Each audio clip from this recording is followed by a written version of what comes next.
Hello বন্ধুরা, তো আজকে আমরা বাড়িতে বানাবো একটা স্পেশাল জিনিস। তো কিতা বানামু সবটাই তোমরা লগে শেয়ার করু। আর আমার ভিডিওটি যদি তোমরা ভালো লাগে তাহলে লাইক শেয়ার অ্যান্ড কমেন্ট করে দিও। আর আমারে বেশি করে শেয়ার করো। তো চলো দেখাই কিতা কিতা বানাইতেছে আজকে আমি। তো দেখতেই পারতাছো প্রথমে লই আইছে ইলিশ মাছ। তো এনে মা একটু পরিষ্কার করে ধুয়ে লইতাছে মাছটি।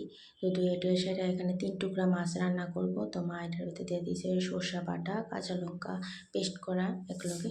তো দিয়ে একটু এটার ভিতরে দিয়ে দিল একটু হলুদ গুঁড়ো দিয়া কড়াইটার ভিতরে দিয়ে দিয়েছি একটু সরষার তেল দিয়ে একটু গরম করে লাইলো কড়াইটা। গরম কইরা এটার ভিতরে দিয়া দিব হইতাছে এই একটা একটু লবণ দিয়ে দিতেছে মাছটির ভিতরে লবণ দিতে ভুলে গেছিল মা প্রথমে। তখন তো দিয়া ভালো করে মাইখা লাইতেছে, তেলটা গরম হইতাছে হইতে হইতে।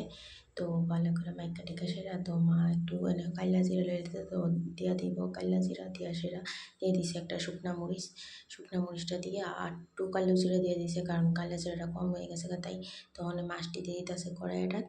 তো দিয়া ওখানে যে মশলার পেস্টটা রয়েছে এটাও ভালো করে দিয়ে দিতেছে দিয়া এটা ভিতরে হাতে যে লেখা আসলো এটি আর বাটির ভিতরে যে লেখা আছে এটি দিয়ে একটু দিয়ে দিতেছে ঝোলটা উপরে দিয়া ভালোভাবে ডাইক্কা ডুক্কা দিব আর কি। ওখানে একটু লাড়াটাড়া দিয়ে দিতেছে দিয়া মাছটাটি একটু লাল লাল যাতে হয় এদিকে উল্টাই পাল্টাই দিতেছে দিয়া সেরা। তো ওখানে মাছটি ডাইক্কা দিয়ে ধুয়ে রাখবো কিছুক্ষণের লেগে 5 মিনিটের লেগে আর কি। তো 5 মিনিট পর ঢাকনা তুললা দেখতেছে হইছে কিনা। তো ঘুরাই টুরাই উল্টাই দেখলো একটু লাল লাল হয়ে আইছে। তো ভালোভাবে বাজ্যে লাইতেছে আর কি। বাজ্যে সেটা মা এটা দিয়ে দিব একটু ঝোল। তো দেখতে থাকো, দেখতেছো তো কেমন হইতাছে কি লাল লাল হয়ে আছে আর একটু লাইগা লাইগা উঠতেছে।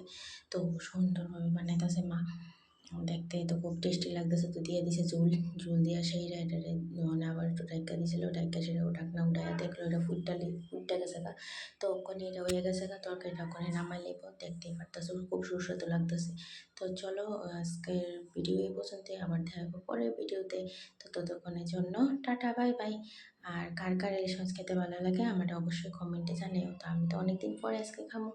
আর তোমরা কেটা কেটা খাও আর খাইতে ভালো পাও আমার অবশ্যই কিন্তু কমেন্টে জানাই। আর আমারে প্রচুর প্রচুর প্রচুর ভালোবাসা দিও। আর আর আজকে ব্লগটা এই পর্যন্তই। তো ততক্ষণের জন্য টাটা বাই বাই।